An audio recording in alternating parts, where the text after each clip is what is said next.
Joe's a happy man. Welcome to World's Cooldown. After another day that tested expectations, G2, oh my goodness, they get the victory to secure that second seed into the knockout stage, and they do it by returning to the Heimerdinger. And you at G2 placed second in the group.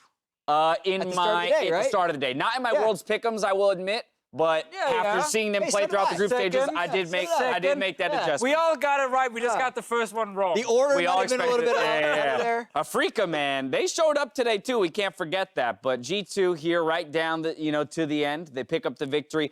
I think this draft was very intriguing because if you compare it to the first game that these two teams played against each other today, the Heimerdinger was left open there as well. But G2 didn't pick it up. This time they go back to it. We were trying to figure this out, and usually, if you're going to leave Heimerdinger up, especially after what happened to Afrika Freaks at the first game, you have something planned, right? So I think the first time this happened, G2 was thinking, okay, we don't know what it is, but they wouldn't do it if they didn't have something planned, so we'll just go elsewhere. But then, when their backs are completely against the wall, just like they did in the regional qualifier, you got to do it. You have to go with your best shot. Yes. And I don't feel like Flash Wolves ever does this if they don't think Mordekaiser smashes that lane, because the rest of this team comp is just terrible. Like if they don't have bot push and if they can't control Dragon, they have almost no initiation other than teleporting your team behind someone.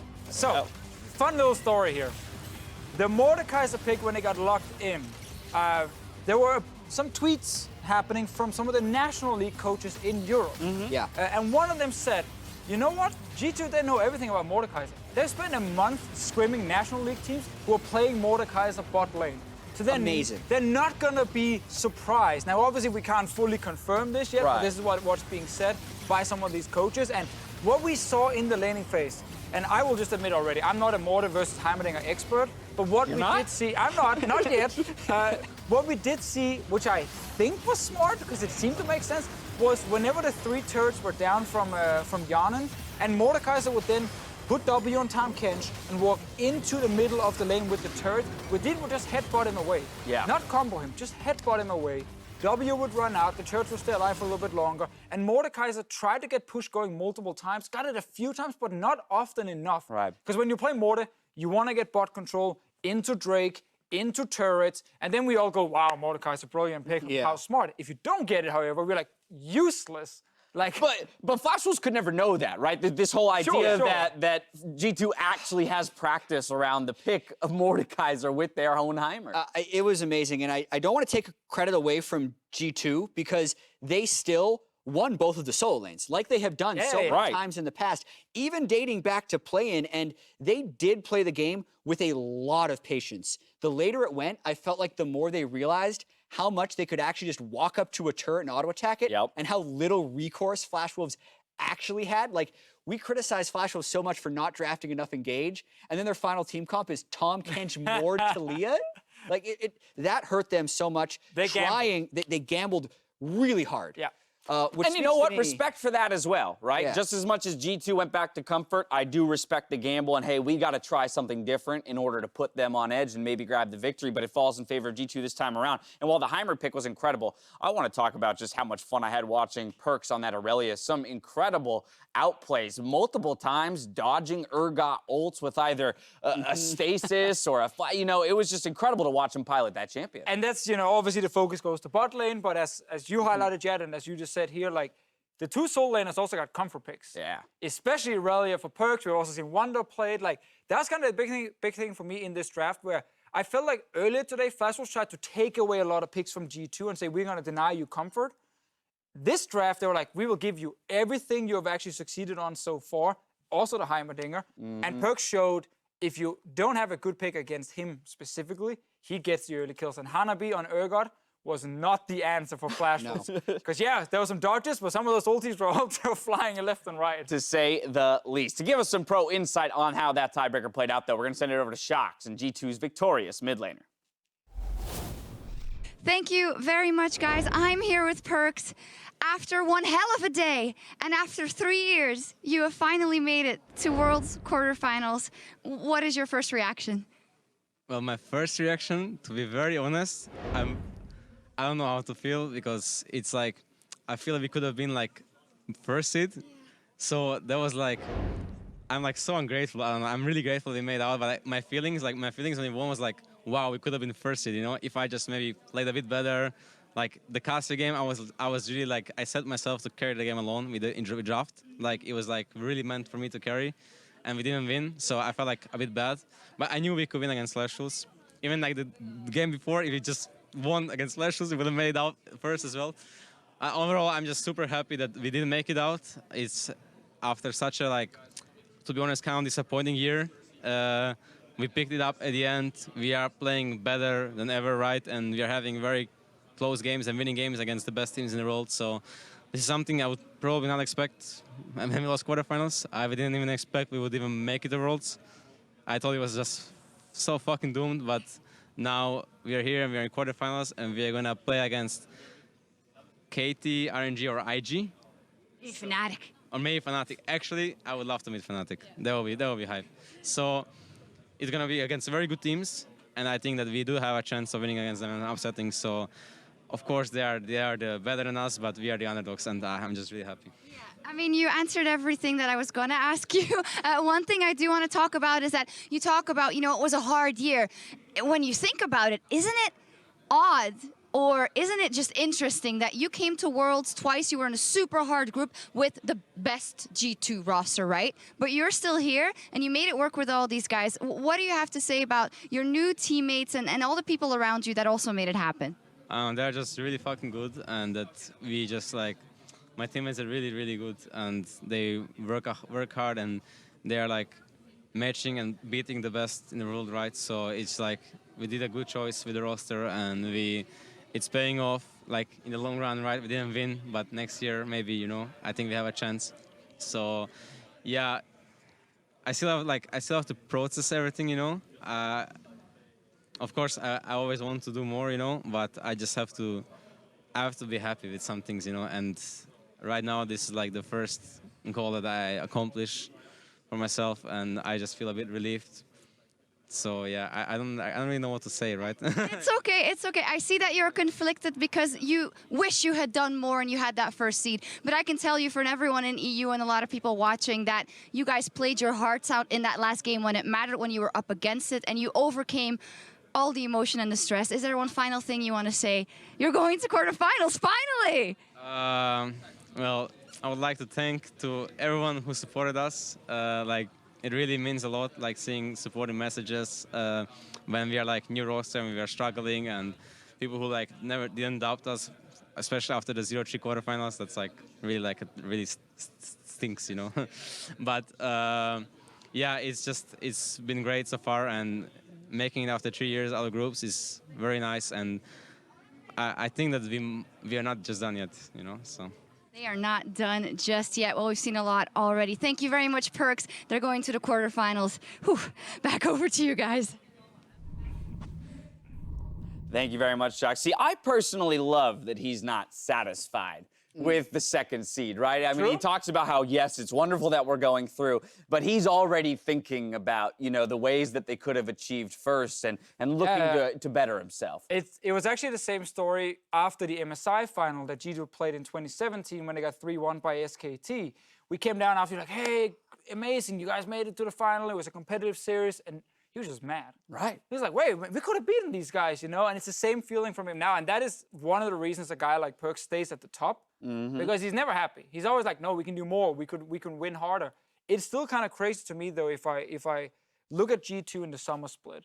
Funnel dies, you know, after Rift Rivals, the team downhill. They enter playoffs.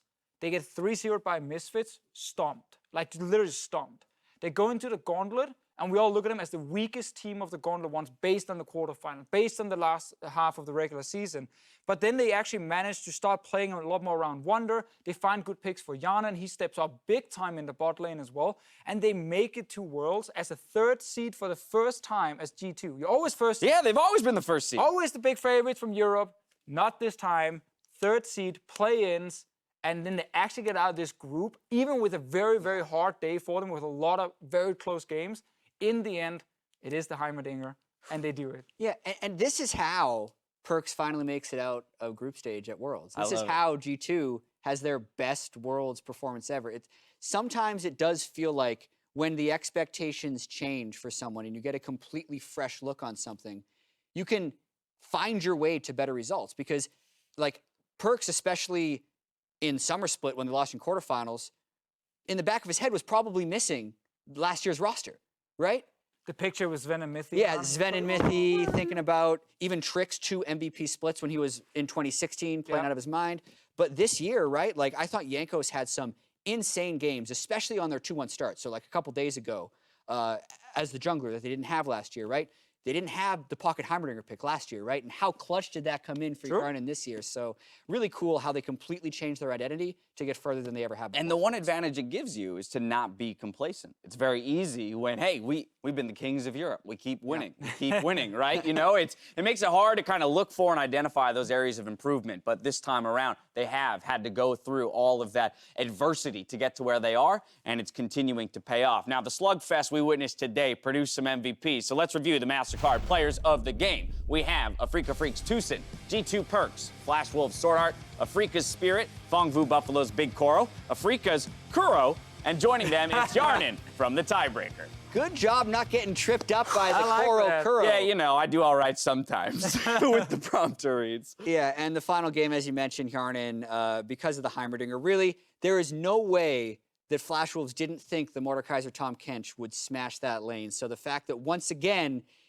he just proved everyone else's Heimerdinger is inferior. Because they probably either played it or scrimmed it or theory crafted it, and everyone thinks that they can take down G2 with Heimerdinger. And nobody can. But it could make sense, you know? Mordekaiser loves to stand in a massive wave where he can just constantly get his shield going, he can kill them with AoE damage, and he can push the lane. Like, in theory, we can see how it could work. We keep saying it, though. Do not give this man Heimerdinger, and it keeps happening. You know, I think you should. If this happens again in the best of fives, I think you should. I think you should not ban Heimerdinger at all in this best of 5. Yeah. And then you should play against it and prove that you can beat it. Period. Full stop. All right, well, after today's matches, Afrika Freaks earned the #1 spots with G2, rather, securing second after their tiebreaker match. With that, though, we say goodbye to the teams that are eliminated in Flash Wolves and Fongvu Buffalo. Oh, my goodness. My heart does break for Flash Wolves as well, not making it out of quarterfinals since 2015. Having it seemingly in the bag, then losing to Fongvu Buffalo and G2, it was a collapse for this team that came out so hot to the tournament. They crushed their first 2 games against Afrika and Fongvu Buffalo. And you thought, like, they were starting to become in these conversations, like maybe they're just below RNG and KT, but it turned out to be a mirage. This happens every year. I know. We keep saying this with Flash Wolves. If you say they're terrible coming into a tournament, then they will do great. Pop off. Yeah. And if you say they're great, they will do poorly. And we just haven't had it happen within the same group stage before. Right. Right? Because we were so reactive. I was neutral on Flash Wolves coming into this tournament. And then I got completely on the hype train. So did I. First 2 wins. We were all up there. Just to have it fall apart once again. Group stage at Worlds is crazy, man. But one thing I would like to do, now that we have 2 groups entirely complete and moving on to the quarterfinals, is kind of compare as best we can maybe the relative strength of the qualifiers to the quarterfinals. You do have the Afrika Freaks who struggled on the first couple days with 2 losses, then stringing 4 wins together to secure the first seed. G2 sticking to their identity in this tiebreaker and getting it.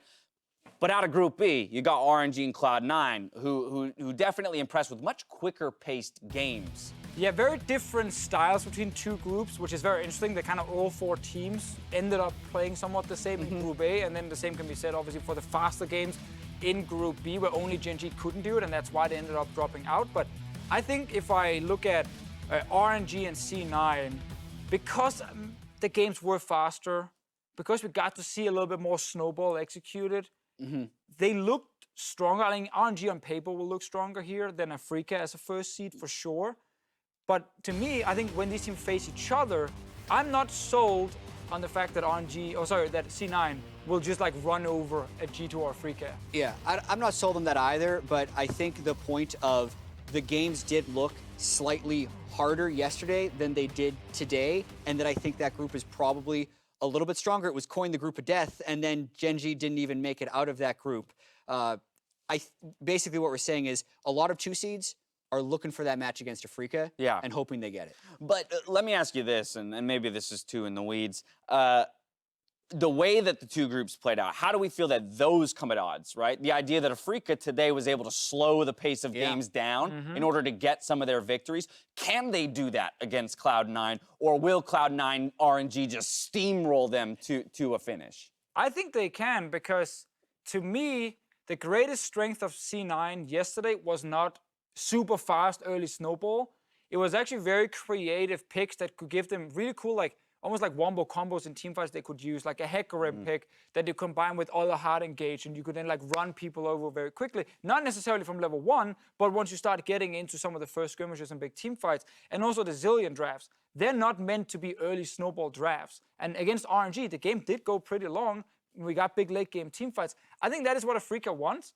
G2 is the only odd man out who's playing 1-3-1 or wants to play 1-3-1. The whole Wild West version of Champion Select that we've got this year at Worlds is my favorite. The fact that, again, every team has been willing to pick what they want and not necessarily adhering to any tier list is fabulous. Yeah, I mean, I feel like 2 split push teams won this group, whereas RNG and C9, RNG's the hard force team fight. They ended up converting themselves into that early game team, whereas C9, I think, showed a little bit of a mix of being a top focused team with just stuff. Like, Sin Zillion, I don't want to just say like, oh yeah, Sin Zillion, that's a classic 4-1. It's Everyone knows those two picks work together, right? Engage and fight. That's what they did well. I love it, I love it. Well, tomorrow the teams from Group C meet in Busan to compete for their shot at the knockouts. And if we look at the current standings, KT going to the day on top at 3-0. EDG sits at 2-1 with Team Liquid and Mad Team just behind them. Now, those teams will aim to lock a spot in the quarters, starting with our first game tomorrow, where Team Liquid have the tough task of facing KT Ulster in Game 1. Then Mad Team and EDG square off in Game 2. Gentlemen,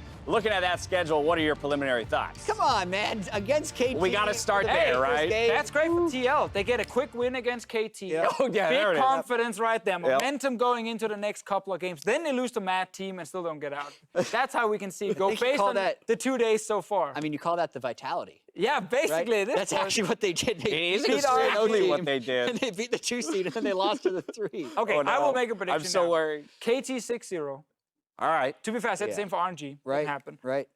TL versus EDG. I'm giving to EDG. They get 2nd seed.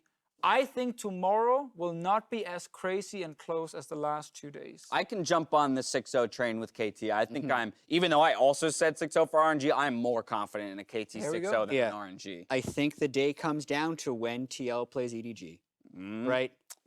Obviously, after seeing each team beat each other or lose to each other once, you think you know what's happening, and you're just expecting Mad Team to 0-6 and KT to 6-0. Any of those things change, and suddenly that TL-EDG game is less important. I'm already nervous. It feels like the most important game of Team Liquid's. Well, we've had 2 days and 2 nail-biting finishes. Hopefully, we get another one tomorrow, but that's going to do it for us here. So now for myself, the casters, the entire live broadcast crew, thank you for watching. We'll see you tomorrow for more Worlds 2018.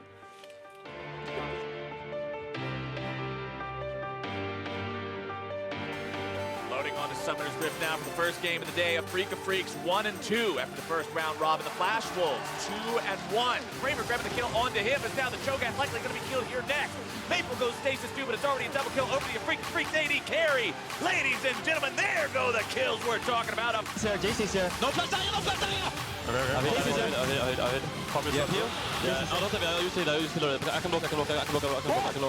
Luka could be huge. Kill onto Null and getting himself a win. Sometimes it's just about having the best player on the Rift. This was Perkz just being the best player in this game by far. This is the best Akali performance we've ever seen. Hallett's the target next. Perkz wants to find him. When Diz got the credit, Zeros can't stand any longer, and Perkz goes unstoppable. Make this cable stable. Yeah, it's like we're gonna tape that shit. Okay. Tape that shit. Like tape that shit. Like this or something. Just tape that shit. Make my cable stable. Tape like that this, shit. Make my cable stable. Take that shit. Let's tape that shit. Let's tape that shit. Goes into the stasis to buy some time. They want to stop it. Yankos gets the Baron, and G2 moving mop and bucket at the ready. Perkz goes into the ultimate, trying to keep himself alive. He's gonna go down to Benny. Flash Wolves are winning the fight. Flash Wolves are wiping G2. Flash Wolves are gonna take this game. Someone, I think he's gonna make it out safely right now. He gets taunted as Kramer takes out Zeros who dove in valiantly to try and finish off the game, but Big Koro is dead to Kuro. Kuro's gonna get the next claw. Boosting gonna force another flash as the Freak of Freaks take down yet another Nexus. That moves themselves to 3 and 2, still in control of their own destiny, Papa. April trying to make the play as Perfect Execution number 2 up and ready to go. Flash, execute, gets it. Play with the next is exposed to Big Koro. He's just gonna rip it to shreds. The upset is there.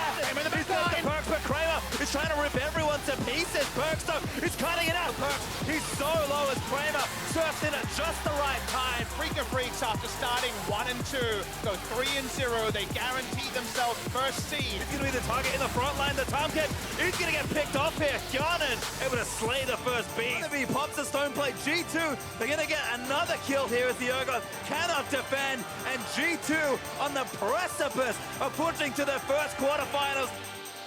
Bring the cable stable, take that shit. Let's save that shit. Let's save that shit.